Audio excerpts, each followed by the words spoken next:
بسم الله الرحمن الرحيم. Assalamu alaikum everyone. Today we begin one of the most important areas in Arabic grammar and Quranic understanding, verb forms 1 to 10. This topic is extremely important because Arabic does not only use roots to create words, it also uses patterns and forms to add very specific shades of meaning. So when you study these forms, you are not just memorizing grammar. You are learning how Arabic builds meaning with precision, depth, and beauty, especially in the Qur'an. Before we go into the details, I want you to understand the big picture. In Arabic, verbs are often categorized into 15 forms, but for our Quranic study, the most important ones are Form 1 to Form 10. Forms 11 to 15 are extremely rare in the Qur'an, and they will not be covered in this lesson. So for now, your focus must be the first 10 forms. These 10 forms are not optional for serious Arabic study. They are essential. You must become familiar with them. You must recognize their names and patterns, and over time, you must memorize them well. Now let me introduce all 10 forms clearly, because from the very beginning, you should hear them by name and become comfortable with them. Form 1 is fa'ala, the original root form. Form 2 is fa'ala. Form 3 is fa'ala. Form 4 is af'ala. Form 5 is tafa'ala. Form 6 is tafa'ala. Form 7 is infa'ala. Form 8 is ifta'ala. Form 9 is if'ala. And Form 10 is istaf'ala. At this stage, I do not want you to worry if you cannot explain every form yet. That detailed explanation will come later in this lesson. But from now on, you should at least recognize these 10 names and know that each one carries a specific type of meaning. Now we need to understand the basic division behind these forms.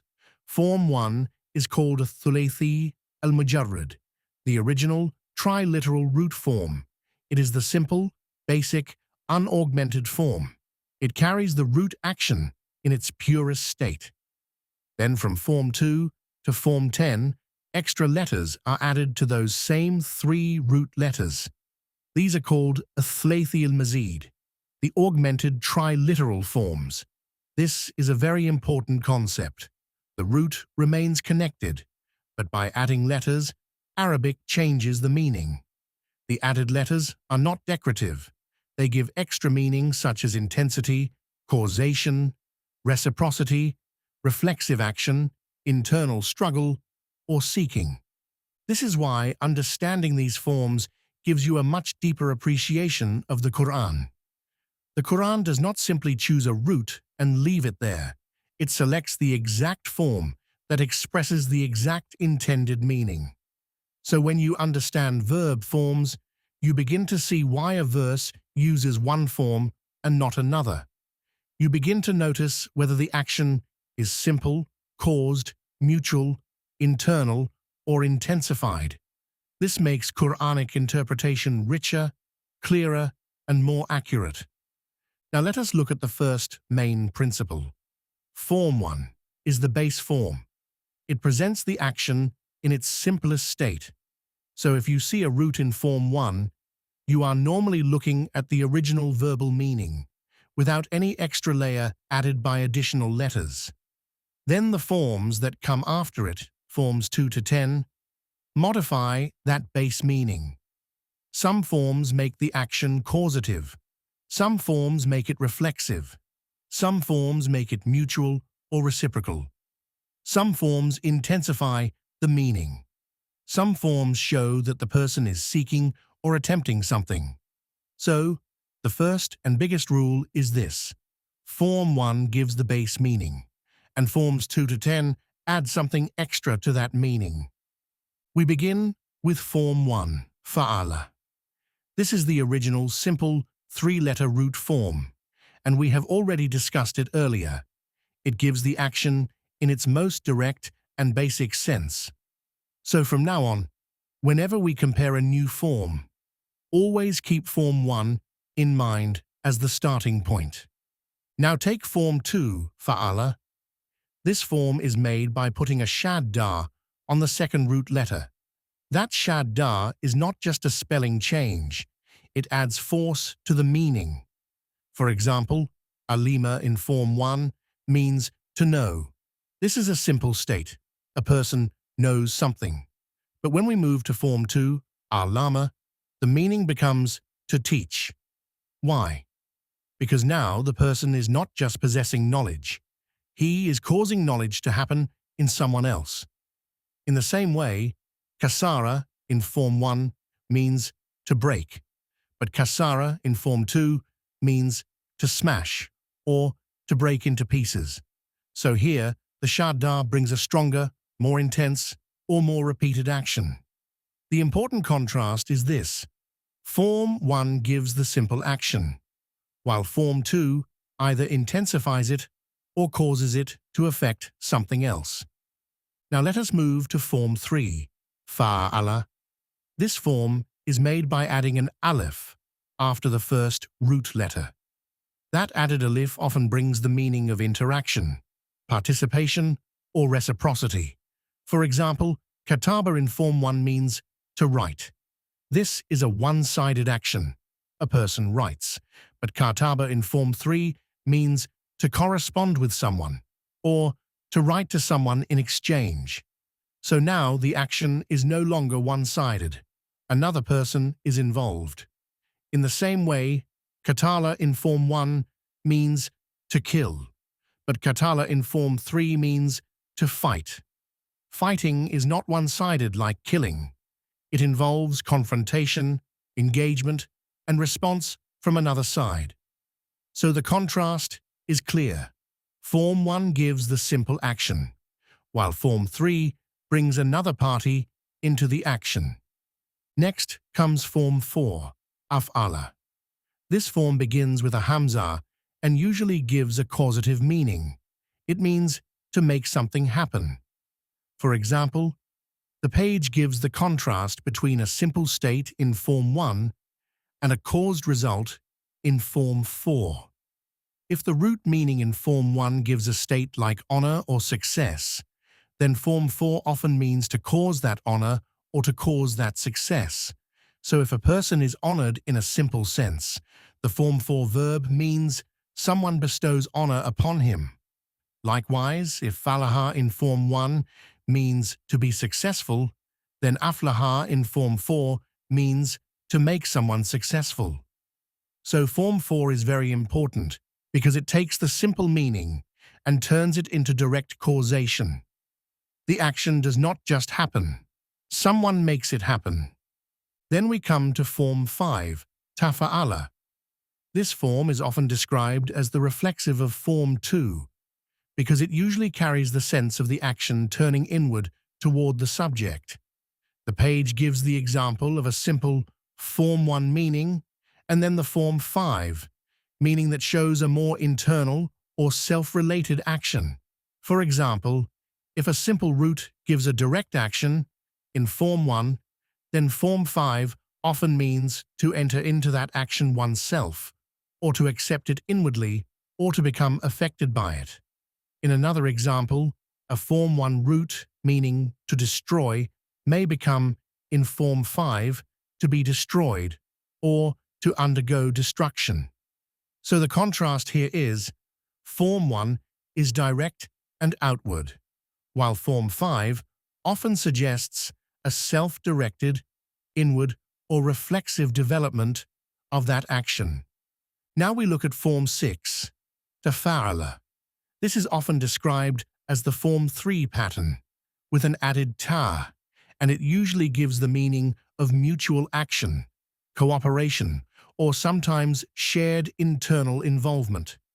The page gives examples such as a simple form 1 root, meaning to be fast, and then a form 6, meaning to rush or to hurry.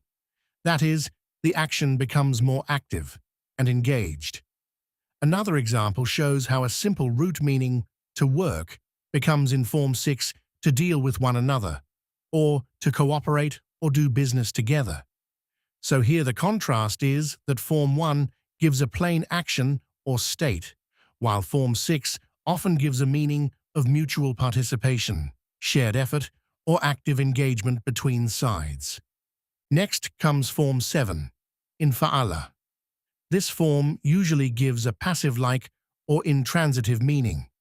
It often suggests that the subject undergoes the action, or that the action happens by itself, without mentioning a clear doer.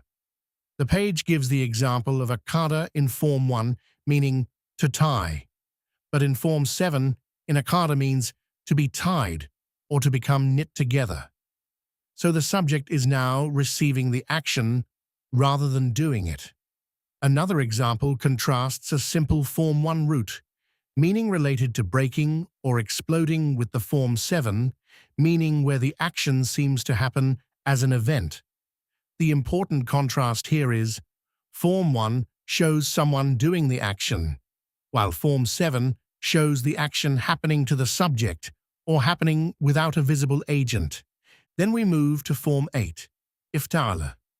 This form often brings the meaning of effort, internal engagement, deliberate action, or personal involvement. The page gives the example of sami'a in Form 1, meaning to hear. But in Form 8, istama'a means to listen. Hearing can happen naturally, but listening requires effort, attention, and intention. That is a beautiful contrast. Another example is arafa, meaning to know, while itarafa means to acknowledge or to admit. So here the person is not simply knowing, he is actively recognizing and declaring something. This is why Form 8 often carries the sense of internal effort, controlled action, or deliberate movement into the meaning of the root. Now let us look at Form 9, if'alla. This form is very rare in the Quran and is usually used for colors or physical states. The page mentions examples such as something becoming red or becoming twisted. The important thing to understand is that Form 9 does not usually express an ordinary action like writing or helping. Instead, it expresses transformation into a visible condition. So the contrast here is different from the earlier forms. Form 1 gives the simple action, but Form 9 gives the result of entering a color or physical state. Finally, we come to Form 10, istaf'al. This form usually gives the meaning of seeking, requesting, asking, or trying to obtain something. The page gives very clear examples. Nasara in Form 1 means to help, but istansara in Form 10 means to ask for help. So the person is not giving help, he is seeking it. Likewise, ghafara in Form 1 means to forgive, but istaghfara in Form 10 means to ask for forgiveness. This is one of the clearest contrasts in Arabic. So the teaching key here is Form 1 gives the action itself, while Form 10 means the subject is seeking that action, asking for it, or trying to obtain it. Now we come to a very important reminder table, Form 1 with 9 key structures. This is one of the most useful tables in the whole lesson because it does not just show one verb. It shows how a single Form 1 root changes shape across different grammatical positions. If students understand this table properly, they will stop seeing Arabic verbs as isolated words and start seeing them as a connected system.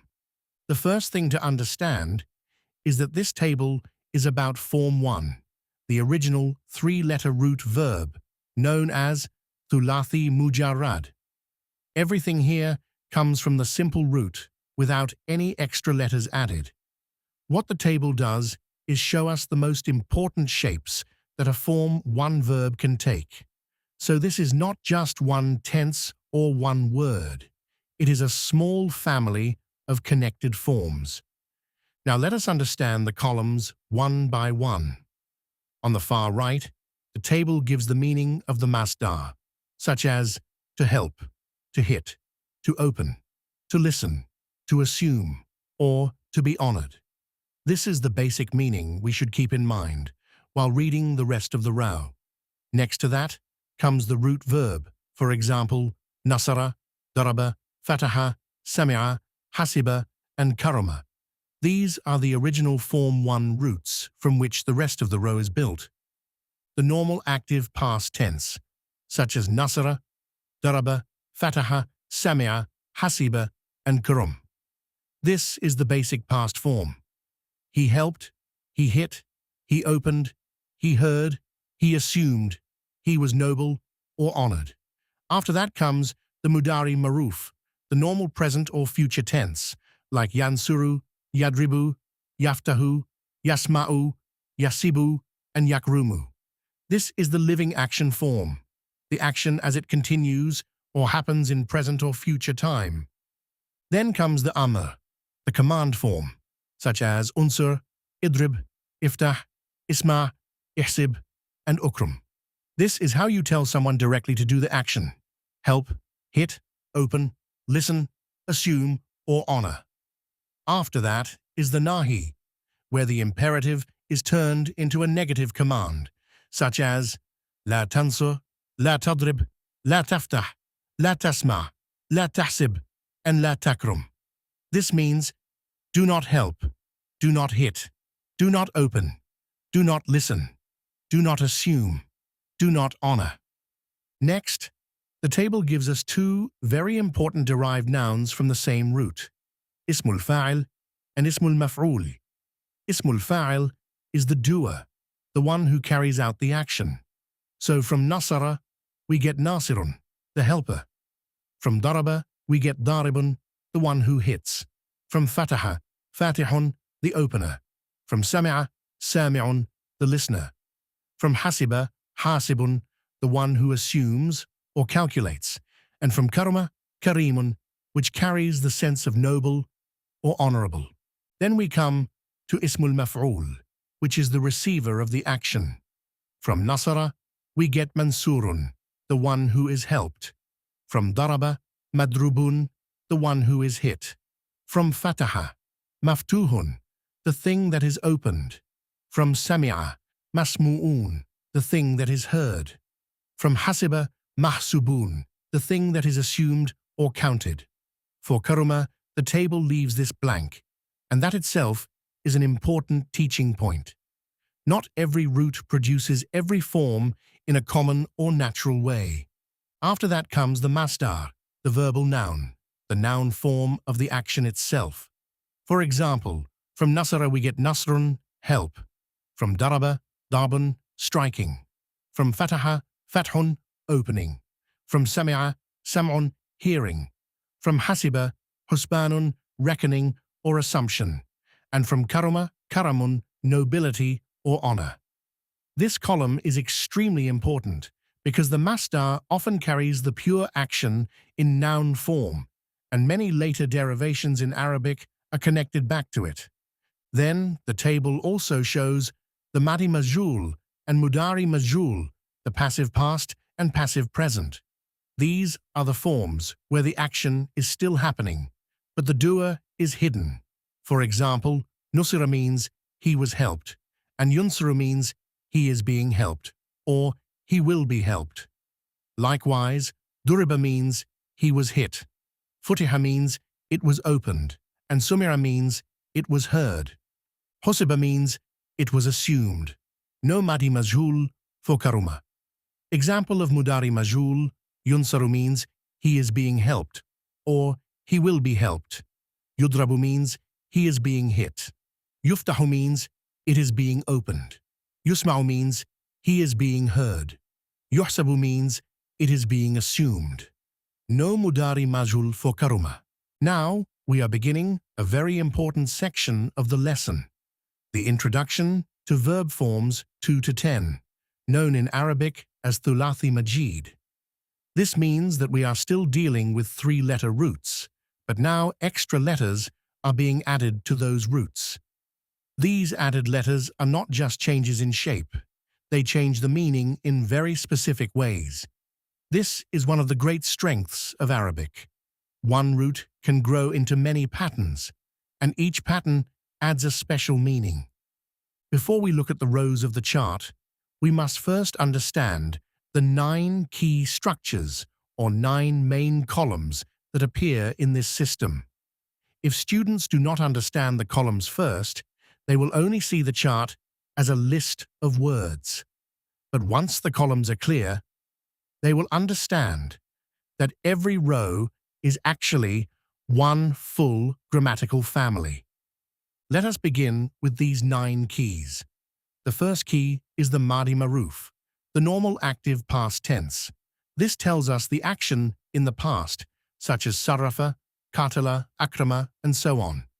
The second key is the Mudari Maruf, the active present or future tense, such as yusarrifu, yuqatilu, yukrimu. These two are the main living forms of the verb, what happened and what is happening or will happen. The third key is the amr, the imperative or command form. This is the form used when telling someone directly to do the action, such as sarrif, qatil, akrim. The fourth key is the nahi, the prohibitive form, which is the negative command, such as la tusarrif, la tuqatil, la tukrim. So together, these 4 keys already show us the action in its main practical uses: past, present, command, and negative command. The fifth key is ismul fa'il, the doer of the action. For example, musarrifun, muqatilun, mukrimun, the one who changes, the one who fights, the one who honors. The sixth key is ismul maf'ul, the receiver of the action, such as musarrafun, muqatilun, mukramun, the one or thing that has the action done to it. The seventh key is the masdar, the verbal noun, such as tasrifun, qitalun, ikramun. This is the action itself expressed as a noun.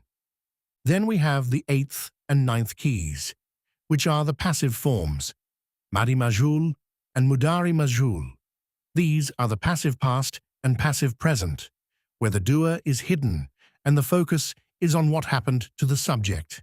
For example, a person may not be shown as doing the action, but the subject is shown as receiving it. These passive forms are very important. Although for some augmented forms, they may be rare or not commonly used, and so some cells in the chart may be left blank. So now you can see that this chart is not just giving one verb per row. Each row gives a complete family: the active past, the active present, the imperative, the prohibitive, the doer, the receiver, the verbal noun, and the passive forms. This is why I say students must not memorize this randomly. They must memorize it right to left, row by row, exactly as the page says. That means first understand the meaning and root, then the active forms, then the command forms, then the noun forms, then the passive forms. This systematic approach is what makes the chart manageable. Now that the 9 keys are clear, let us understand what this page is introducing. This page is about forms 2 to 10. These are fa'ala for form 2, fa'ala for form 3, af'ala for form 4, tafa'ala for form 5, tafa'ala for form 6, infa'ala for form 7, ifta'ala for form 8, if'ala for form 9, and istaf'ala for form 10. Students must become familiar with these names and shapes from the beginning, because later in the lesson, each one will be explained in detail. Now let us look at the rows. The row for form 2, fa'ala, gives the past form sarrafa, the present yusarrifu, the imperative sarrif, the prohibition la tusarrif, the doer musarrifun, the receiver musarrifan, and the masdar tasrifun, with the meaning to change. Students should notice immediately that the second root letter carries a shadda. That is one of the visual signs of form 2. The row for form 3, fa'ala, gives qatala, yuqatilu, qatil, la tuqatil, muqatilun, muqatilun, and muqatilatun or qitalun, with the meaning to fight. Here the sign is the aleph after the first root letter. That is the visual mark of Form 3. The row for Form 4, af'ala, gives akrama, yukrimu, akrim, la tukrim, mukrimun, mukramun, and ikramun, with the meaning to honor. Here the student must recognize the initial hamza, which is the key mark of Form 4.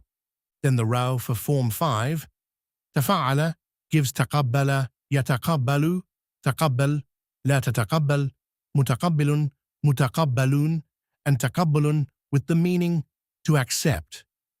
The sign here is the prefix ta, together with the doubled middle letter.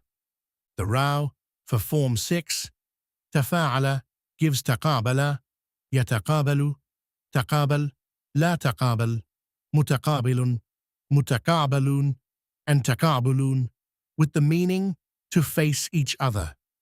Again, you see a prefix ta, but now the structure is based on Form 3, not Form 2. The row for Form 7, infa'al, gives infatara, yanfatiru, infatir, latanfatir, munfatirun, no ismul maful, and infitarun, no madi majhul, and no mudari majhul, with the meaning to be split. Some cells are blank, and this teaches us that not every augmented form will fill every slot naturally. The row for Form 8, ifta'ala, gives ijtanaba, yajtanibu, ijtanib, la tajtanib, mujtanibun, mujtanabun, and ijtinabun, with the meaning to avoid. Here, the student must notice the inserted ta inside the pattern after the first root letter. The row for Form 9, if'alla, gives ihmarra, yahmarru, ihmarir, la tahmarir, muhmarrun, and ihmirar, with the meaning to become red. This form is very limited and mostly connected with colors or visible states. Finally, the row for Form 10, istaf'ala, gives istansara, yastansiru, istansir, la tastansir, mustansirun, mustansarun, and istinsarun. Now let us focus on the two columns that show the passive forms of the augmented verbs. These are the columns labeled mad majhul and mudari majhul. In Arabic, when we say a verb is majhul, we mean that the doer is hidden or not mentioned. The action still happens, but the sentence is not focusing on who did it. Instead, the focus moves to the one who receives the action, or simply to the occurrence of the action itself. The first of these is the madi majhul, the passive past. This answers the question, what happened to someone or something in the past without mentioning the doer? For example, in Form 2, the active past is sarraf, meaning he changed, but the passive past becomes surrif, meaning it was changed. The doer is no longer shown. In Form 3, qatala means he fought, but qutila means he was fought against, or he was attacked in battle. In Form 4, akrama means he honored, while ukrima means he was honored. In Form 5, taqabbala means he accepted, while tukubbila means it was accepted. In Form 6, taqabbala means they faced one another, while tukubbila shows the passive side of that action. In Form 8, ijtanaba means he avoided, while ujtunaba means it was avoided. And in Form 10, istansara means he sought help, while istunsara means help was sought for him, or he was appealed to for help. So this column teaches students how the same form appears when the action is viewed from the side of the receiver rather than the doer. The second column is the mudari majhul, the passive present or future. This answers the question, what is happening or will happen to someone or something without showing the doer? So again, take Form 2. Yusarrifa means he changes, but yusarrafa means it is being changed. In Form 3, yuqatilu means he fights, but yuqatilu means he is fought against. In Form 4, yukrimu means he honors, but yukramu means he is honored. In Form 5, Yatakabbalu means he accepts, while yutakabbalu means it is accepted. In Form 6, yatakabbalu becomes yutakabbalu, and in Form 8, yajtanabu becomes yujtanabu. In Form 10, yastansuru becomes yustansaru. Again, the doer disappears, and the focus shifts to the object or to the happening of the action itself. So the final lesson of this page is this. This chart is a map. It teaches the student how each augmented form behaves across the same 9 key structures. If students memorize this chart in the correct order and understand the color coding, they will not only memorize patterns, they will understand the architecture of the Arabic verb system. In this lesson, we move to one of the most important augmented verb forms in Arabic, and that is Form 2, the pattern fa'ala. This form is extremely common in Arabic and very important in Quranic study because it often adds a stronger, more active or more causative meaning to the original 3-letter root. Let us begin with the structure itself. Form 2. Fa'ala is formed by putting a shadda on the second root letter. This is the first thing students must notice visually. The extra force in meaning is reflected by the doubling of the middle letter. That shadda is not just a spelling detail, it is the heart of the form. Now, what meanings does this form give? The first meaning is a strengthening of the action. For example, kasara in the simple form means to break, but when it becomes kasara, it means to break into pieces or to smash. So the action becomes stronger, more forceful, and more intense. This is one of the easiest ways to understand Form 2. It often takes a simple action and makes it stronger. The second important meaning is the intensive sense. For example, alima means to know, but allama means to teach. Why? Because teaching is not just knowing. It is causing knowledge to happen in someone else. So here the action becomes not only stronger, but also more active and outward. The person is not simply in a state of knowledge. He is making knowledge reach another person. This is why Form 2 is often called causative as well as intensive. The third meaning mentioned here is that sometimes Form 2 gives the sense of esteeming, considering or regarding someone as something. So a simple root may mean one thing in Form 1, but in Form 2, it can take on the meaning of mentally assigning that quality to someone. In other words, the action is not always physical. It can also be conceptual or judgment-based. For example, kazaba to lie and kazaba to call someone liar. The fourth important rule is that if the original Form 1 verb is intransitive, meaning it does not normally take an object, then in Form 2 it often becomes transitive.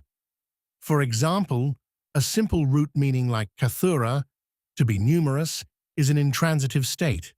But in Form 2, kathara means to make numerous, or to increase.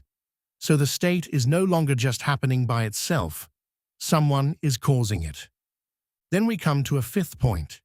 If the simple Form 1 verb is already transitive, then in Form 2, it may become doubly transitive. That means it can take more than one object, or can push the action further outward. For example, a root like balaga means to reach, but in Form 2, balaga means to make something reach, or more naturally, to convey. So now the verb is not only doing the action, it is causing that action to reach another target. Now let us look at the small table on the page, because this table shows the family of Form 2. Following the 9 keys, the example given in the row is the root saddaqa, so you can see the family clearly. Saddaqa, yusaddiqu, saddiq, la tusaddiq, musaddiqun, musaddaqun, tasdiqun, suddiqa, and yusaddaqu. And this is exactly why the chart is useful. It shows that one augmented form is not just one verb. It is a complete grammatical family. Now let us come to the Quranic examples given in the table. The first example is وَعَلَّمَ آدَمَ from Surat Al-Baqarah 2:31. The translation is, He taught Adam. The impact here is causing knowledge. Adam did not simply know by himself. Allah caused that knowledge to reach him. This is a perfect example of Form 2 as a causative form. The second example is فَكَبِّرْهُ تَكْبِيرًا from 17:111. The translation is, Glorify him greatly. The impact here is strong intensity. The action is not just ordinary glorification. It is magnified, repeated, and emphasized. The third example is Nazalna alayka from 1689. The translation is, We sent down to you. The impact here is gradual repetition. This is very important because the Quran was not sent all at once. It was revealed over time. So here, Form 2 captures that repeated or gradual process. The fourth example is Sabbihisma Rabbika from 87:1. The translation is, Glorify the name of your Lord. The impact here is repeated action. It gives the sense of an ongoing, active glorification. The fifth example is Qaddara Fahada from 87:3. The translation is, He measured and then guided. The impact here is strong control. Allah did not simply know or arrange vaguely. He measured precisely and determined carefully. Form 2 here gives power and exactness. So now let us summarize clearly. Form 2 often gives a meaning of intensity or causation. It can make the action stronger. It can make an intransitive verb become transitive. And sometimes it can even make a transitive verb doubly transitive. It is one of the most powerful patterns in Arabic because it takes a root meaning and pushes it outward with force, clarity, and effect. Next form is Form 3, Fa'ala. In this lesson, we move to Form 3, the pattern Fa'ala. This is one of the most important augmented forms in Arabic because it usually brings the meaning of association, interaction, reciprocity, or opposition. In simple words, this form often tells us that the action is no longer happening in isolation. Another party is now involved. Let us begin with the structure. Form 3, Fa'ala, is made by placing an alif between the first and second letters of the root. That is the visible sign of this form. So when students see a root and notice this inserted alif, they should immediately think there may now be another side involved in the action. The first point on the page says that the fa'ala form is always transitive, meaning it reaches out beyond the subject. That is very important. This form does not usually stay locked inside the doer. Instead, it extends the action toward another person or another side. The examples given are very clear. Katabahu means he corresponded with him, and qatalahu means he fought with him. In both examples, the action is not complete unless there is another side. You cannot correspond alone, and you do not fight in a relational sense unless there is an opponent or another party involved. The second point says that Form 3 is used to express the relation of the action to another person. This is one of the clearest ways to explain it. For example, kataba in Form 1 simply means to write. That is a direct one-sided action. But kataba in Form 3 means to write to someone or to correspond with someone. So the original root meaning remains connected to writing, but the form expands the meaning from a simple action into a relational action. This is a beautiful example of how Arabic adds precision through form. The third point says that Form 3 often expresses an attempt to do something. This is another important shade of meaning. For example, katala in Form 1 means to kill, but katala in Form 3 means to fight or to attempt to kill in engagement. The action is no longer a one-sided completed result. Instead, it becomes struggle, confrontation, or combat between two sides. Another example is sabaka, meaning to proceed, while sabaka means to try to proceed or to compete with. So here, Form 3 introduces contest, effort, and relational engagement. The fourth point reminds us again of the structure. This form is made by placing an alif between the first and second letters of the root. That may sound simple, but students must not ignore it. The form and the meaning are connected. The alif here is one of the keys that signals association, reciprocity, or interaction. Now let us move to the table. Following the 9 keys, the examples are qatala, yuqatilu, qatil, la tuqatil, muqatilun, muqatalun, muqatalatun, or qitalun, qutila, and yuqatalu. The note under the table is also important. It says that the basic format of Form 3 is similar to what we learned with Form 1, except for one major difference in the passive past. In the passive past, the inserted alif changes into a waw, so fa'ala becomes fu'ila. This is a detail students should notice carefully, because the passive form of Form 3 has its own distinct sound and pattern. Now let us come to the Quranic examples. The first example is وَقَاتِلُوا فِي سَبِيلِ اللَّهِ from Surah Al-Baqarah 2:190. The translation given is fight in the path of Allah. The impact here is mutual action. This is very important. The Quran did not use a simple form Y like qatil here. Instead, the form chosen suggests battle, engagement, and two-sided confrontation. So the meaning is not merely kill, it is fight, which involves interaction between two sides. The second example is yujadilunaka from 8:6, meaning they argue with you. The impact here is two-way interaction. This is one of the clearest examples of Form 3 because arguing is naturally not one-sided. It is a back-and-forth action, a relational action, and the form reflects that perfectly. The third example is yushaqun Allah from 8:13, meaning they oppose Allah. The impact here is conflict between sides. This form shows confrontation and opposition, not just private internal disbelief. It is active resistance and struggle against the truth. The fourth example is yukhadi'un Allah from 2:9, meaning they deceive Allah. The impact here is interaction. Of course, in reality, they cannot deceive Allah, but the form reflects their attempt at deceptive engagement. So again, the idea is not simple action, but a kind of relational maneuvering.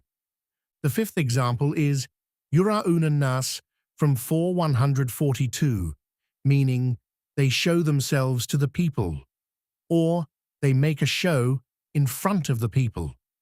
The impact here is again interaction. Their action is directed outward, toward another audience. This is not something private. It is performance before others, and the form highlights that relational dimension. So now, let us summarize Form 3 clearly. Form 3, fa'ala, usually gives the meaning of interaction, reciprocity, association, or opposition. It often brings another party into the action. Sometimes it can also carry the idea of attempting something, competing, or engaging in conflict. This is why the concept line at the bottom says meaning, interaction, or mutual action. Concept, two parties involved. Next lesson is Form 4, af'ala, causative, make happen. In this lesson, we come to Form 4, the pattern af'ala. This is one of the most important forms in Arabic because it very often gives a causative meaning. In simple words, this means that instead of simply doing an action, the subject now makes something happen. That is why this page describes Form 4 with the phrase causative, make happen. This is a very good way to remember it. Let us begin with the first point. The page says that the af'ala form is always transitive, or muta'addi. That means the action reaches beyond the doer and affects something else. In other words, Form 4 does not stay closed inside the subject. It usually pushes the action outward toward an object or a result. This is why it is such a powerful form. The second point explains the central meaning of Form 4. It is causative, very much like Form 2. If the simple Form 1 verb is intransitive, then Form 4 often makes it transitive. If the simple verb is already transitive, then Form 4 can make it doubly transitive. The examples on the page are very clear. Hadara means to be present, but ahdara means to make present, or more naturally, to bring or to present.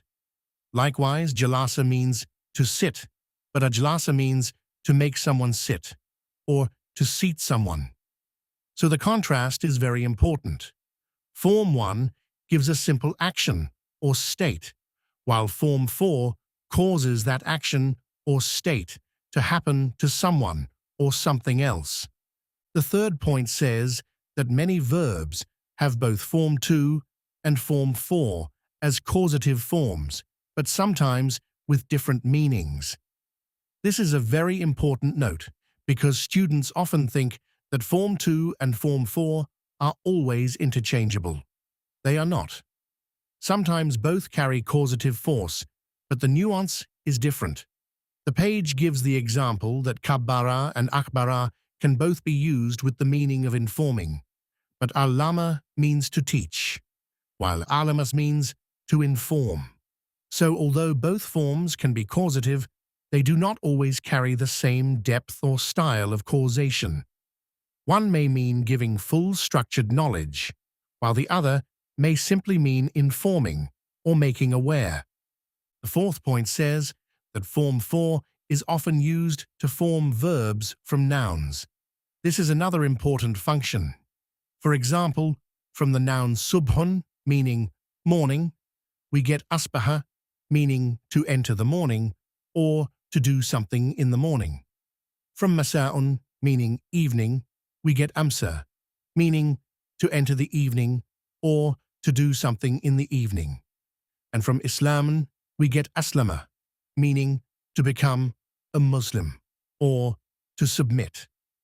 This shows the flexibility of Form 4. It does not only modify verbs, it can also take a noun concept and turn it into a verbal meaning. The fifth point is about formation. Form 4 is formed by prefixing a hamza with fatha to the root. This hamza is hamzatul qata, which means it is always pronounced. This is very important. Unlike some other forms, where the initial hamza may be a hamzatul wasl and disappear in connected speech, the hamza of Form 4 remains clearly pronounced. This is one of the easiest ways to recognize the form. So when students see a root beginning with that pronounced hamza, they should immediately think of Form 4. Now let us move to the table. Following the 9 keys, the example row uses akhraja, akhraja, yukhriju, akhrij, la tukhrij, mukhrijun, mukhrajun, ikhrajun, ukhrija, and yukhraju. This clearly shows the family of the form. The page also gives an important note about this structure. It says that hamzatul qata is the special feature of this form, and it always comes with fatha in the imperative. This is a distinctive feature of Form 4. So, for example, the imperative is akhrij, not something lighter like what we saw in other forms. Students should pay very close attention to this because it is one of the easiest recognition points of Form 4. Now let us go to the Quranic examples. The first example is akhrajahum from Surat Al-Baqarah 2:257. The translation is, he brought them out. The impact given is caused action. This is a perfect example of Form 4 because the subject is not just going out. Rather, the subject causes someone else to come out. The second example is Anjalna al-Kitaba from 57:9. The translation is, we sent down the book. The impact is direct causation. The book did not come down by itself in the wording. Allah caused it to be sent down. That is why Form 4 fits perfectly here. The third example is Adallahullah from 1693. The translation is, Allah caused him to stray. The impact is causing state. The subject is causing a condition to come about. This is another important feature of Form 4. It can cause a person to enter a new state. The fourth example is Ahya al-Arda from 3050. The translation is, he gave life to the earth. The impact here is described as giving life/divine act. Again, Form 4 is making something happen. The earth is being brought into life. The fifth example is Askantu min dhurriyyati from 1437. The translation is, I have settled some of my descendants. The impact is caused settling. They did not simply settle on their own, in the wording here. The speaker is causing them to settle in that place. So now, let us summarize Form 4 clearly. Form 4, af'ala, usually means to make something happen. It is strongly causative. It can turn an intransitive meaning into a transitive one. It can even create verbs from nouns. It often carries the idea of producing a result, bringing about a state, or causing a change in someone or something else. Next lesson, Form 5, tafa'ala, reflexive of Form 2, inward action towards oneself. In this lesson, we come to Form 5, the pattern tafa'ala. This form is very important because it is usually described as the reflexive of Form 2. In simple words, that means the action of Form 2 now turns inward. Instead of strongly causing the action outward towards someone else, the subject may now be acting upon itself, becoming affected internally, or entering into that action in a more personal and inward way. That is why this page describes it as inward action towards oneself, and also says that in some cases the subject may also be the object. Let us begin with the first point. Form 5, tafa'al, is the reflexive form of Form 2. The page gives clear examples. Farraka means to separate, but tafarraka means to separate oneself, or to scatter. So the action is no longer just done outwardly by one person upon another. Instead, the subject itself enters into the state of separation. Another example is al-lama, which means to teach, while ta'allama means to teach oneself, or more naturally, to learn. This is a beautiful example. In Form 2, the action is outward. A teacher causes knowledge in someone else. In Form 5, the action turns inward. The learner receives and engages with that knowledge personally. So this is one of the clearest ways to understand Form 5. It often turns a strong outward action into an inward or self-related process. The second point says that Form 5 is also used to form verbs from nouns, especially nouns of quality or status. This is another very useful feature.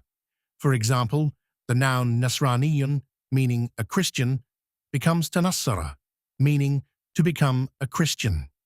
Likewise, the noun Yahudiyun, meaning a Jew, becomes Tahawwad, meaning to become a Jew. So here the form does not simply modify a verb. It takes a noun or identity and turns it into a process of entering that state. This helps students see that Form 5 can express not only inward action, but also becoming or adopting a quality or identity. The third point says that Form 5 often has the meaning to think oneself or to represent oneself as something. This is very important. The example given is takabbara, meaning to think oneself great, or in more natural English, to become arrogant. Here the person is not actually becoming objectively great. He is inwardly regarding himself as great. Another example is from the noun nabi, a prophet, giving tanabba'a, meaning to represent oneself as a prophet. So this form can also carry the sense of assuming a role, claiming a quality, or seeing oneself in a certain way. The fourth point gives the structural reminder that tafa'ala is basically the pattern of fa'ala with a prefix ta. This is a very important visual clue. If students already know Form 2, then Form 5 becomes easier to recognize. It is like Form 2, but with a te added at the beginning, and the meaning often turns inward or reflexive. Now let us look at the table. Following the 9 keys, the examples are as follows. Taqabbala, yataqabbalu, taqabbal, la taqabbal, mutaqabbilun, mutaqabbalun, taqabbulun, tuqabbila, yutaqabbalu. To accept. This last point is important and is mentioned clearly below the table. Form 5 has both intransitive and transitive verbs. That means students should not oversimplify it. In some cases, it behaves as a self-contained internal action. In other cases, it can still reach outward toward an object. So while the reflexive and internal meaning is central, students must remain flexible and pay attention to the actual usage. Now let us come to the Quranic examples. The first example is Tabayyana lahu from Surat Al-Baqarah 2:256. The translation is, it became clear to him. The impact given is internal realization. This is a beautiful example of Form 5. The truth becomes clear within the person. The clarity enters his understanding. This is not just an external event. It is inward understanding. The second example is Tazakka from 87:14.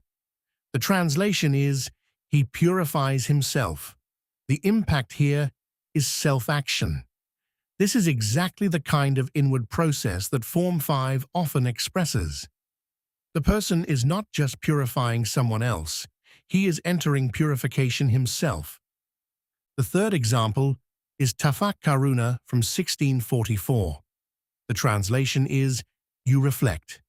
The impact given is thinking internally. Again, this is a strong inward process. Reflection happens within the mind and heart. It is not merely an outward physical action. The fourth example is Tawakkaltu ala Allah from 1188. The translation is, I rely on Allah. The impact here is inner trust. Trust is not simply a surface act. It is a deep inward dependence of the heart. This is exactly why this form is so suitable. The fifth example is Yatazakkaruna from 2:221. The translation is, they remember. The impact given is internal recall. Remembering is again an inward process, something that takes place inside the mind and heart. So now, let us summarize Form 5 clearly. Form 5, tafa'ala, is usually the reflexive form of Form 2. It often turns a strong outward action into an inward or self-related one. It can mean to do something to oneself, to enter into a state, to adopt a quality, to think oneself something, or to undergo an internal process. That is why the page summarizes it with the line, meaning, self-action, concept, internal process. In this lesson, we come to Form 6, the pattern tafa'ala. This form is very important because it usually carries the meaning of mutual action, shared participation, or sometimes a kind of internal or self-directed involvement. In some special cases, especially when used about Allah, it can also give a magnified or expanded meaning. So this form has a wide range of use, but the most common idea students should begin with is this. Form 6 often means that two or more sides are involved in the action together. Let us begin with the structure itself. Form 6 is basically the same as Form 3, but with a prefixed ta added to it. So if Form 3 is fa'ala, then Form 6 becomes tafa'ala.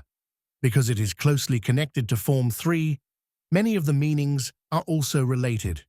But while Form 3 often shows interaction with another party, Form 6 often pushes that interaction into a stronger sense of mutuality, shared action, or reciprocal involvement. The page explains this by saying that Form 6 may be the reflexive of Form 3, meaning the subject may in some way also be affected by the action, or it may be reciprocal, where two or more parties do the action to one another. The example given is very helpful. Qatala means to fight, but taqatala means to fight with one another.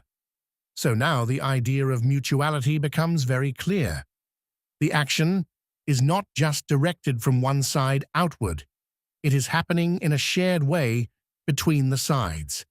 Now let us look at the table. Following the 9 keys, the example row given in the chart uses tasa'ala, and from it you can see the whole family. Tasa'ala, yatasa'alu, tasa'al, la tasa'al, mutasa'ilun, mutasa'alun, tasa'ulun, tusu'ila, and yutasa'alu. This shows that, just like the earlier forms, Form 6 is not one isolated verb, but a complete grammatical family. Now let us go through the examples listed on the page, because they show the richness of this form. Tabaraka means, blessed is he. Ta'arafa means, they knew one another, or they recognized each other. Tashawara means, they consulted with each other. Ta'awana means, they cooperated with each other. Tarahama means, they showed mercy to one another. Takhalafat means, they differed from one another. Tajahala means, he pretended to be ignorant. Tagaban is given with the meaning that each side dealt deceptively with the other or defrauded one another. Tasa'ala means they asked each other. Tanaza'a means they disputed with each other. And ta'atafa means they sympathized with one another. If you listen carefully, nearly all of these examples involve either shared participation or action flowing between sides. Now this page gives a very useful summary line. Form 6, tafarala, together or within or intensified. This is a very powerful teaching line because it shows the 3 main ways this form may behave. The first and most common meaning is mutual action, also called reciprocal action. This means both sides are involved in doing the action to each other. For example, ta'arafu means you know one another, and tanazaru means you dispute with one another. So the first and most important idea for students is this. Form 6 often means the action is shared between the participants. The second meaning mentioned on the page is reflexive, that is, internal or self-directed action. The page gives the example tajahada, meaning a kind of inward struggle or self-directed effort. In such cases, the subject is also affected by the action, not just sending it outward. This is less common than the mutual sense, but it is still a useful category for students to know. The third meaning is magnified or expanded meaning, especially when the form is used about Allah. This is very important, because not every Form 6 verb can be explained as mutual action. The strongest example here is Tabarakallah. Allah is one, so this cannot mean mutuality in the normal sense. Instead, the form here gives a sense of expanded greatness, supreme blessedness, and magnified perfection. So this is a special but very important use of Form 6. Now let us come to the Quranic examples in the table. The first example is Ta'arafu from Surat Al-Hujurat 49:13. The translation is know each other. The impact given is mutual knowing. This is one of the best examples of Form 6 because the action naturally involves more than one side. The second example is Tanaza'u from 8:46. The translation is do not dispute. The impact given is mutual struggle. This is another clear example of reciprocal conflict. The third example is Tadhaharuna alayhim from 2:85. The translation is you support each other against them. The impact is cooperation. So here Form 6 carries the sense of shared participation on one side against another. The fourth example is Tabarakallahu from 67:1. The translation is blessed is Allah. The impact given is magnified greatness. This is the important special case. Here the form is not mutual, but magnified and exalted in meaning. So now let us summarize Form 6 clearly.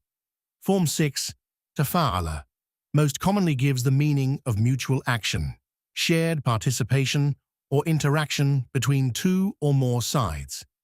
Sometimes it can carry a reflexive or internal sense, and in certain cases, especially when used for Allah, it gives a magnified or expanded meaning.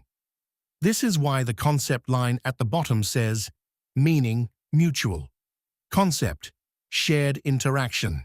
Next verb form is Form 7, infa'ala. In this lesson, we come to Form 7, the pattern infa'ala. This form is very important because it often gives a meaning that is passive-like, or it shows that an action happens by itself, without mentioning a clear doer. That is why this page describes Form 7 with three key ideas: passive-like, happens by itself, and intransitive. These three ideas are the heart of this form. Let us begin with the main concept. When we say Form 7 is passive-like, we do not necessarily mean it is the formal grammatical passive in the same way as duriba or yudrib. Rather, we mean that the subject is usually undergoing the action instead of actively performing it. So the focus moves away from the doer and onto the thing that is affected. That is why Form 7 often feels like it got done or it happened. The page gives a very helpful example. Fanfalaka comes from the root falaka and means it's split. In the context of the sea, we understand that Allah caused the sea to split, but the verb itself does not mention the doer. So the sea is presented as the thing that underwent the action. This is one of the best ways to understand Form 7. The action is happening to the subject, and the doer is either hidden or not the focus. The page also gives the Quranic expression, إِذَا السَّمَاءُ انْفَطَرَتْ. Again, the sky is not actively doing something in the normal sense. Rather, the sky is undergoing a state of splitting. So Form 7 often implies that the subject is acted upon, or that the event unfolds by divine will without the doer being directly named in the wording. Now let us understand the structure. Form 7 is formed from Form 1 by adding the prefix in at the beginning. So the simple root kasara becomes inkasara. The page explains this with a very simple contrast. Kashafa means he uncovered or he opened, but inkashafa means it got uncovered or it became open. This contrast is excellent. In the first case, the doer is active and visible. In the second case, the focus is on the thing that ends up opened or uncovered. This brings us to a very important teaching point. Form 7 generally carries the idea of allowing an action to be done to something, or of the action taking effect on the subject. This is why it often has a passive sense. It is also the reason why the page says that Form 7 verbs are almost always intransitive. Since the subject is already undergoing the action, the verb usually does not move outward to take another object. That is why the page also notes that these verbs do not typically have a separate passive participle form. They are already, in a sense, living close to that passive meaning. Now let us look at the table. Note, there is no ismul maf'ul, no madi mazul, and no mudari mazul in this verb form. So we have inkasara, yankasiru, inkasir, latankasir, munkasirun, then masdar inkisarun, no ismul maf'ul, no madi mazul, and no mudari mazul. This is a perfect example. The root idea is breaking, but the form now means to become broken or to get broken. This is exactly the feeling students should carry when they see Form 7. Now let us look at the Quranic examples in the table. The first example is Fanfalaka from Surat Ash-Shu'ara 2663. The translation given is it split or it parted. The impact listed is no visible doer. This is exactly right. The sea split by Allah's command, but the wording focuses on the event itself, not on naming the agent inside the verb. The second example is Fankalabu binematin min Allah from 274 as shown on the page, though students should note that the important form here is ankalabu, meaning they turned back or they returned. The impact given is internal shift. This is helpful because it shows change of state or condition. The subject moves into a new condition. The third example is Idha sama'u infatarat from 82:1. The translation is the sky split. The impact given is passive action. Again, this is a strong example of the subject undergoing the event. The fourth example is in Shaqqal Kamaru from 54:1. The translation is the moon split. The impact given is divine act. This is very important. The moon did not split because of its own power. Allah caused it, but the form keeps the focus on the event itself. The fifth example is Fanfajarat minhu from 260. The translation is there gushed forth from it. The impact given is passive action and a sense that Allah caused it. Again, this shows how Form 7 often presents the event as occurring, while the divine doer remains understood in the background. So now, let us summarize Form 7 clearly. Form 7, in fa'ala, usually gives a meaning that is passive-like, intransitive, or subject undergoing action. It often means that the action happened to the subject, or that the action occurred without directly mentioning the doer. This is why the page summarizes it with the line, meaning passive. Concept, happens without direct agent. Next verb form is Form 8, ifta'ala. In this lesson, we come to Form 8, the pattern ifta'ala. This form is very important because it often gives the meaning of effortful or deliberate action. It usually suggests that the action is not automatic or casual. Instead, it often involves internal struggle, self-engagement, or a conscious, disciplined attempt to do something.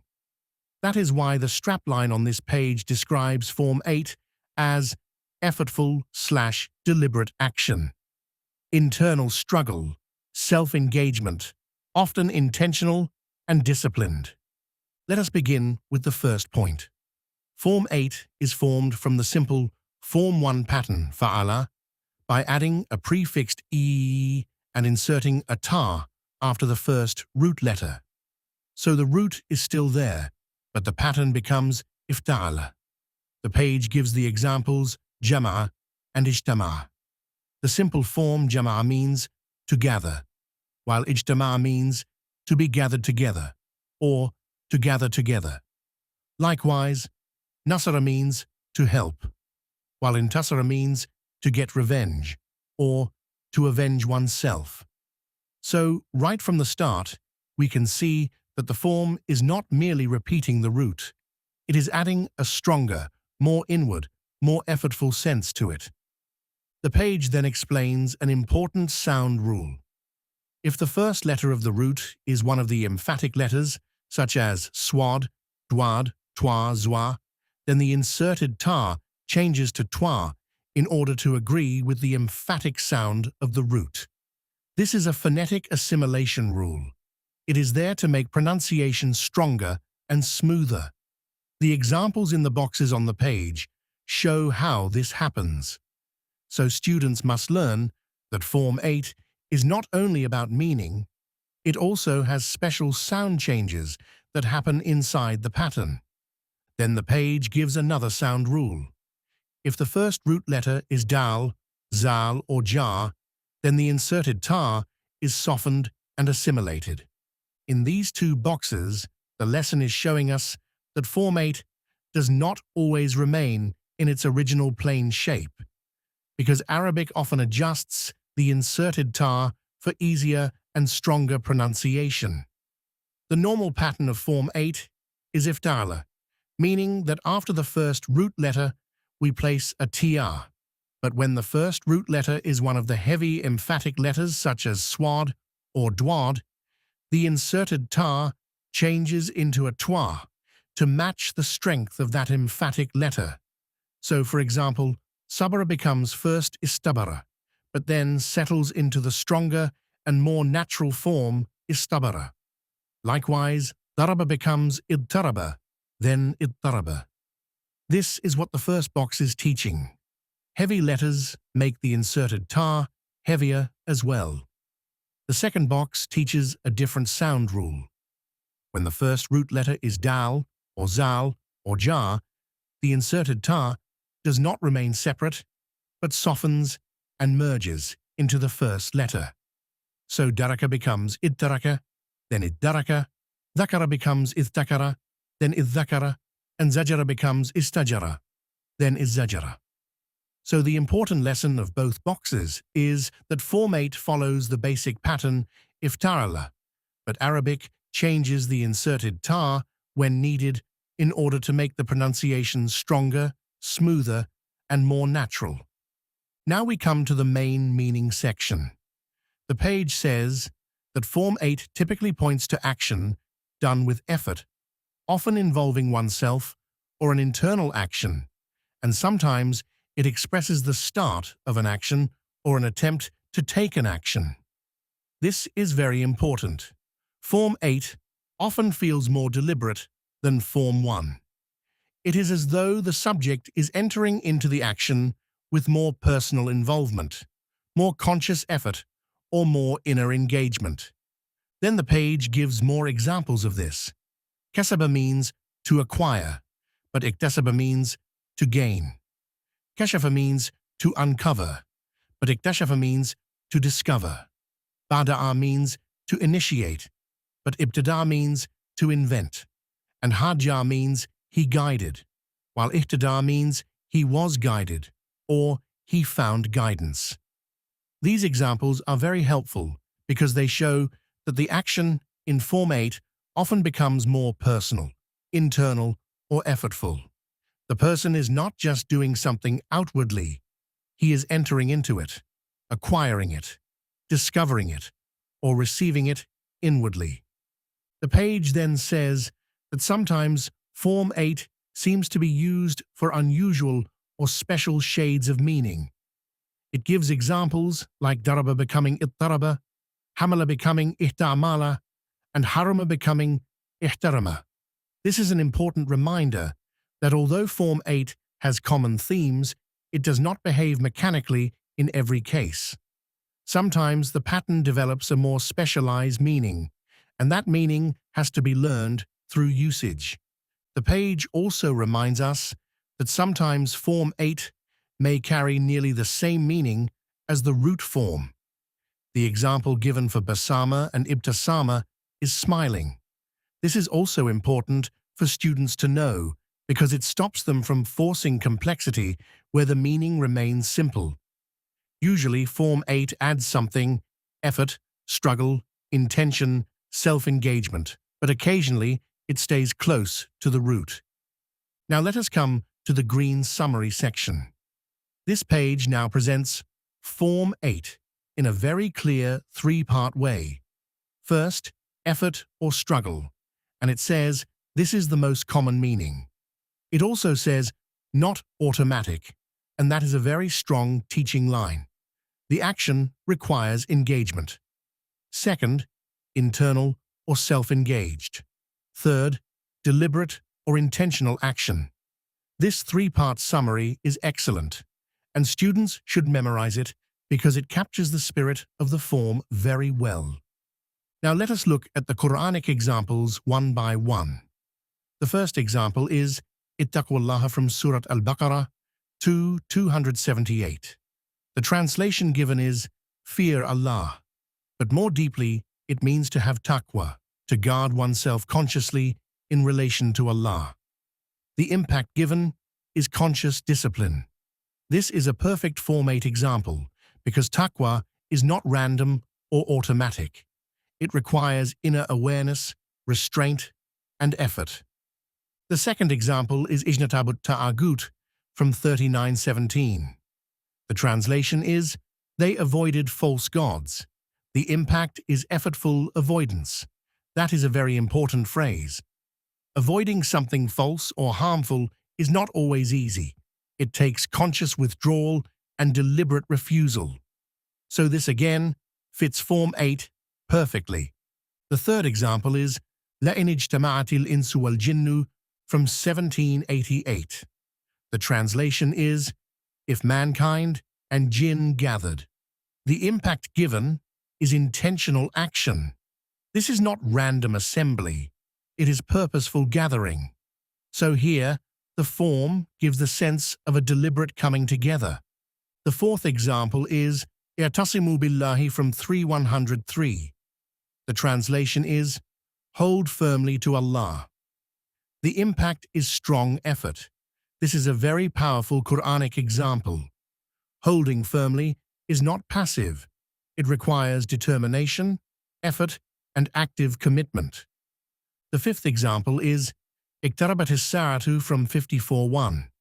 The translation is, the hour approached. The impact given is movement with force. So here the action is presented as strong, deliberate, and advancing, not just passively near. This table is showing the brief family of Form 8, using the example ijtama. Following the 9 keys, the examples are as follows: ijtama'a, yajtami'u, ijtami, la tajtami, mujtami'un, mujtama'un, ijtima'un, ujtumi'a, and yujtama'u. So now let us summarize Form 8 clearly. Form 8, ifta'ala, most commonly gives the idea of effort, struggle, internal engagement, and deliberate or intentional action. It often suggests that the subject is not merely performing the action on the surface, but is entering into it with effort, discipline, and inward involvement. So the teaching line for students is this: Form 8 shows an action done with effort, often inwardly and deliberately. And the short memory line is this: Form 8 is not automatic. It is effortful, intentional, and self-engaged. That is the best way to remember this form. Jazakumullahu khairan. Next form is Form 9. If'al. In this lesson, we come to Form 9, the pattern if'al. This is one of the most special forms in Arabic because unlike many of the earlier forms, it is very limited in usage. It is not used widely for general actions. Instead, it is mainly used to express colors, visible physical conditions, and changes into a state. That is why this page summarizes Form 9 as change into a visible state, color, physical condition, or result state. Let us begin with the structure. Form 9 is formed from the simple Form 1 root by prefixing an E and doubling the third root letter. So instead of the normal three-letter action pattern, the form now ends in a doubled final letter. This visual doubling is very important because it reflects that the word is describing a strong, visible state or transformation. The second point on the page explains the main usage of this form very clearly. Form 9 is used only to express colors and defects, or more broadly, visible conditions. For example, ikhdara means to be or become green, and iswadda means to be or become black. So the form is not mainly telling us that someone is doing an action outwardly. Instead, it is showing that something has entered a state or become a certain condition. This is why Form 9 should be understood differently from the earlier forms. In Forms 2, 3, 4, 5, 6, 7, and 8, we often dealt with ideas such as causing, interacting, seeking, or struggling. But in Form 9, the focus is not really on doing, it is on becoming. It is the form of transformation into a visible state. The page then gives an important note. Since Form 9 does not usually act like an ordinary transitive action verb, it does not naturally produce the prohibitive ismul maf'ul, madi majul, and mudari majul in this form. The table has only the past tense, the present/future, the imperative, the verbal noun, and the subject form. The first row gives the pattern with ihmara, meaning it became red. The present is yahmaru, the imperative is ihmarir, the verbal noun is ihmirarun, and the subject is muhmarun. Now let us come to the main concept box. The page says, Form 9, change into a visible state, color, or physical condition, result state. This is an excellent summary. Students should remember that this form is about transformation. It is showing what something has become. That is why the meaning line at the bottom says state, and the concept line says transformation. Now let us look at the Quranic examples one by one. The first example is Ibyaddat ujuhun from Surat Al-Imran 3:106. The translation is, faces turned white. The impact given is change of state. This is a perfect example of Form 9 because the faces are not doing an action in the normal sense. Rather, they are entering a visible condition.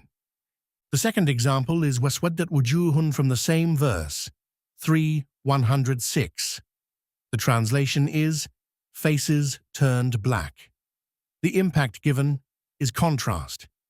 This is very important because the Quran places these two transformations side by side, one set of faces turning white, another turning black. So the form does not just show state, it also allows powerful contrast. The third example is fara'ahu musfarran from 30:51. The translation is, they saw it turned yellow. The impact given is physical change. Again, this is not about outward action. It is about what condition the thing has entered. The fourth example is ikhtarat from 55:64. The translation is, it became green. The impact is natural state.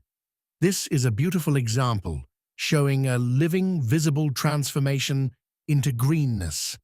The fifth example on the page is given as a pattern example, ihmarra, meaning it became red.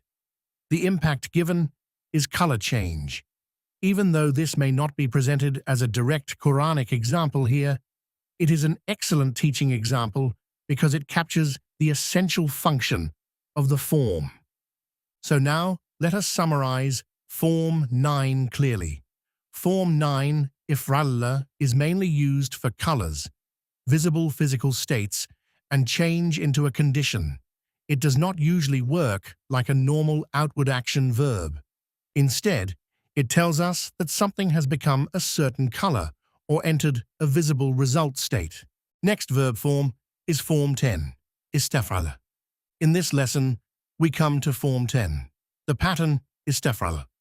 This is one of the most important and frequently useful augmented forms in Arabic because it often carries the meaning of seeking, requesting, asking for, or trying to obtain something.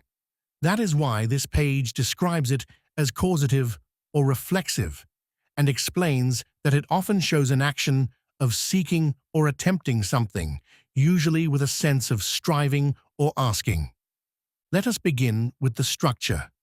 Form 10 is formed from the simple Form 1 pattern by prefixing the syllable ista to the root, so the basic shape becomes istaf'ala. This is one of the easiest forms to recognize visually because the prefix ista stands out clearly. Once students become familiar with this prefix, they will begin spotting Form 10 quickly in Quranic Arabic. The first point on the page says that this form often expresses the seeking, asking, or demanding of what is expressed by the first form. This is the most common meaning of Form 10, and it is the key idea students must keep in mind. The page gives three very good examples. Nasara means he helped, while istansara means he asked for help. Ghafara means he forgave, while istaghfara means he asked for forgiveness. Azina means to permit, while istazana means to ask permission. These examples are excellent because they show the central logic of the form very clearly. Form 1 gives the action itself, and Form 10 gives the sense of seeking that action or asking for it. The second point says that Form 10 can also be understood as the reflexive of Form 4. This means that if Form 4 gives the sense of causing something to happen, then Form 10 may sometimes give the sense of entering into that caused meaning oneself or turning it inward. The example given is aslama, to submit or to become Muslim, while istaslama means to give oneself up or to surrender. So here, the person enters into the state fully and deliberately. This is an important extension of the form beyond simple asking.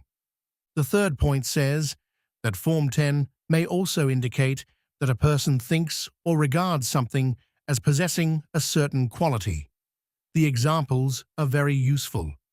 Azama means to be great, while istadhama means to regard something as great. Likewise, thakula means to be heavy, while istathkala means to find something heavy, or to regard it as burdensome. This is a very important nuance.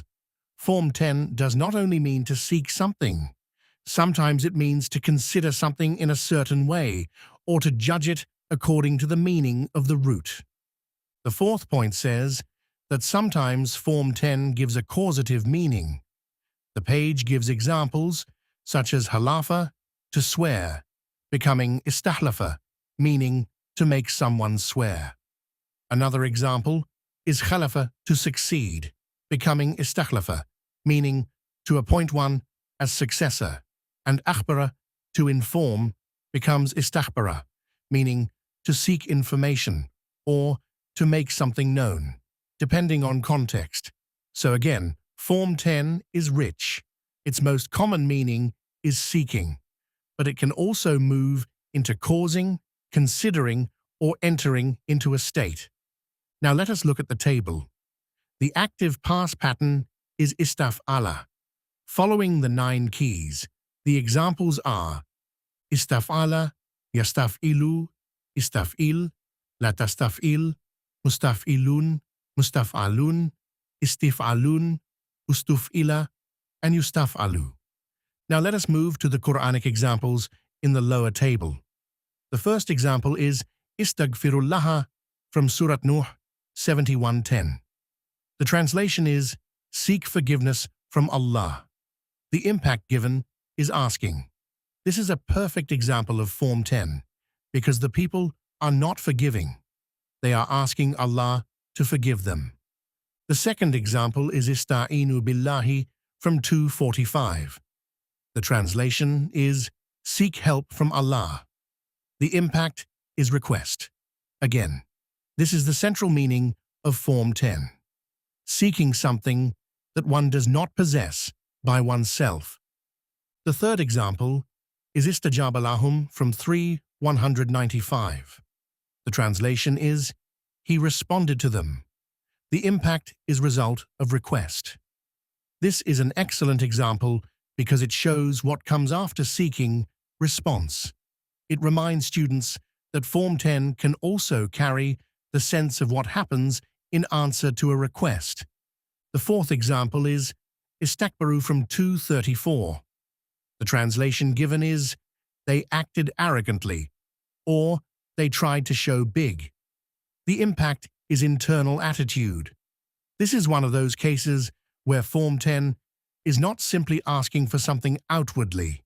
Instead, it shows a person adopting or regarding himself with a quality, in this case, greatness.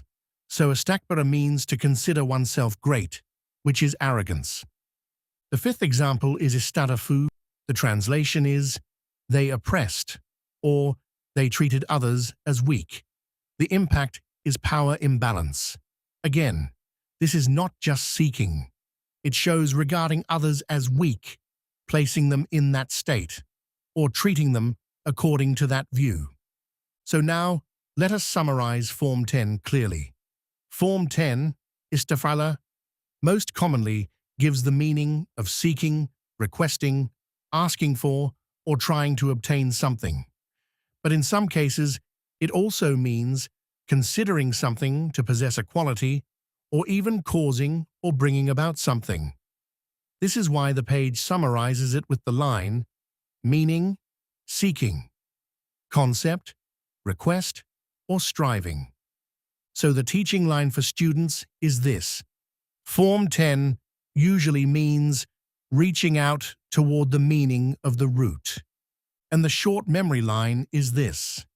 Ist at the beginning often means seeking, asking, or striving for the action. That is the clearest way to remember Form 10. Jazakumullahu khairan. Final summary table of verb forms 2 to 10. Assalamu alaikum everyone. Now we come to a very important summary table. In many ways, this is the table that brings the whole lesson together.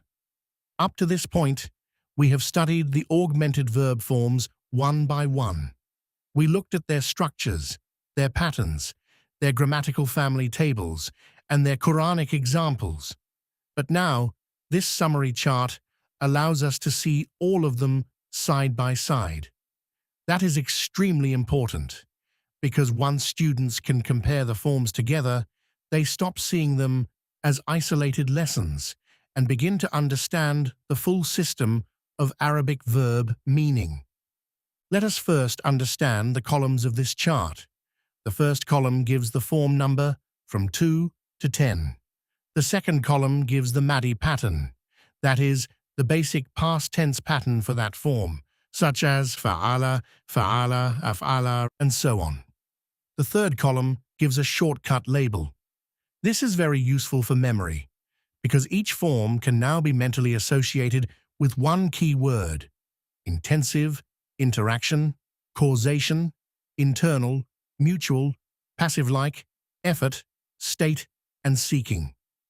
The fourth column gives the more formal meaning and concept, which explains the grammar and function in fuller terms. Then, the last column gives the impact of the form, together with common examples.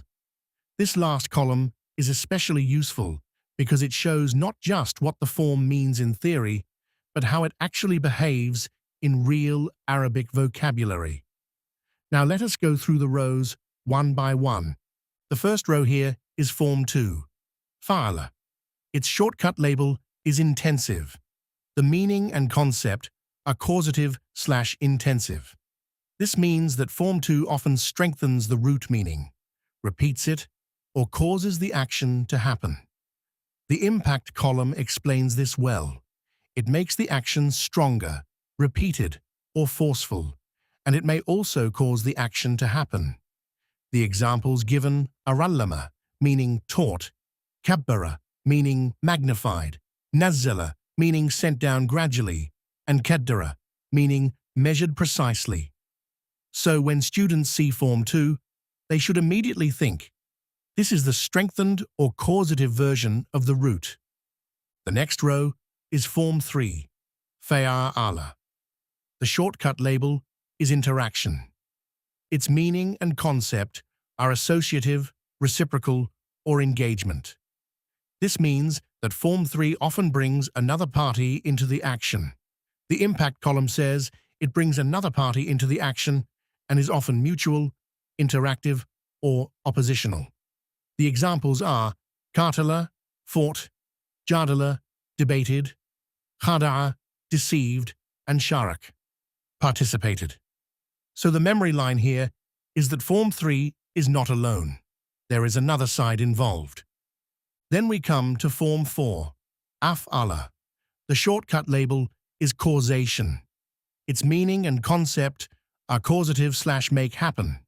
The impact column says it causes the result directly and makes someone or something enter the action or state. The examples are akhraja, brought out, anzala, sent down, adalla, caused to stray, and ahya, gave life. So Form 4 is one of the clearest causative forms. If Form 2 often strengthens or intensifies, Form 4 very often simply makes the event happen directly. Next is Form 5, tafa'ala. Its shortcut label is internal. Its meaning and concept are reflexive of Form 2/inward action. That means the strong or outward action of Form 2 now turns inward. The impact column says it turns the action inward and gives self-action, internal realization, or self-development. The examples are tarallama, learned, tazakka, purified himself, tadhakkara, remembered, and tawakkala, relied. So the student should remember. Form 5 often means the action comes back into the self. The next row is Form 6, tafa'ala. Its shortcut label is mutual. Its meaning and concept are reciprocal/shared action. The impact column says that the action happens between two or more parties and is often shared, cooperative, or mutual. The examples are ta'arafa, knew each other, tanaza'a, disputed, tawa'ana, cooperated, and tashawara, consulted. So if Form 3 involves another party, Form 6 often makes the action clearly shared between both or all sides. Then we come to Form 7, infa'ala. The shortcut label is passive-like. Its meaning and concept are passive-like/happens by itself. The impact column says the subject undergoes the action. There is no visible doer, and the form is often intransitive. The examples are inkasara, got broken, infatara, split open, infalaka, parted, and infajara, burst forth. This is an important form because it shifts attention away from the doer and focuses on what happened to the subject. So the teaching memory here is the action happens to the subject or happens without directly showing the doer. After that comes Form 8, iftaral. The shortcut label is effort. Its meaning and concept are effort/deliberate/self-engaged action. The impact column says it is an action done with effort, internal struggle, discipline, or intentional engagement. The examples are ijtama, gathered, ijtanaba, avoided, ittaqa, had taqwa, and irtasam, held firmly. This is a very important form because it often carries the idea that the action is not automatic. It requires will, discipline, or inward engagement. Then comes Form 9, if'alla. Its shortcut label is state. Its meaning and concept are change into visible state, color, or condition. The impact column says it shows transformation, visible result, physical state, or color change. The examples are ihmarra, became red, Iswadda became black, Ibyadda became white, and Ikhdara became green. This form is very specialized. It is not really about doing an outward action. It is about becoming a visible condition. Finally, we come to Form 10, Istaf'ala. Its shortcut label is seeking. Its meaning and concept are seeking/requesting/attempting. The impact column says it is seeking or asking for the root meaning, striving to obtain it, and sometimes considering something to have that quality. The examples are istaghfara, sought forgiveness, ista'ana, sought help, istazana, asked permission, and istakbara, acted arrogantly. So the memory here is very strong. Form 10 usually reaches out toward the meaning of the root. Now, if we step back and look at the whole table together, we can see a very beautiful system. Form 2 strengthens. Form 3 interacts. Form 4 causes. Form 5 turns inward. Form 6 shares. Form 7 undergoes. Form 8 struggles. Form 9 becomes. Form 10 seeks. This is why this table is so powerful. It helps students not only memorize the forms, but also compare them and feel the logic of the Arabic system. So the final teaching line for this table is this: same root, different pattern, different impact. That is the great lesson of the augmented forms. And the best way to revise this chart is to go row by row, asking 4 questions every time. What is the pattern? What is the shortcut label? What is the meaning and concept? And what is the impact with examples? If students can answer those 4 questions for each row, then they have really understood the chart. Alhamdulillah, this brings us to the end of this lesson. If you found this video useful, we warmly encourage you to join our online complete self-study course at Al-Qur'an Institute, designed for you to learn at your own time and space, where you will receive unlimited access to our PDF materials, multiple choice questions with answers, exams, and a certificate of completion. You can enroll through our website www.alquraninstitute.net or contact support directly from the website. If you benefited from this video, please like and share, subscribe to our channel, and press the bell icon to receive all future lessons. May Allah subhanahu wa ta'ala make your Quranic Arabic journey easy, fill your heart with clarity and love for His words, and reward you abundantly in this world and the hereafter.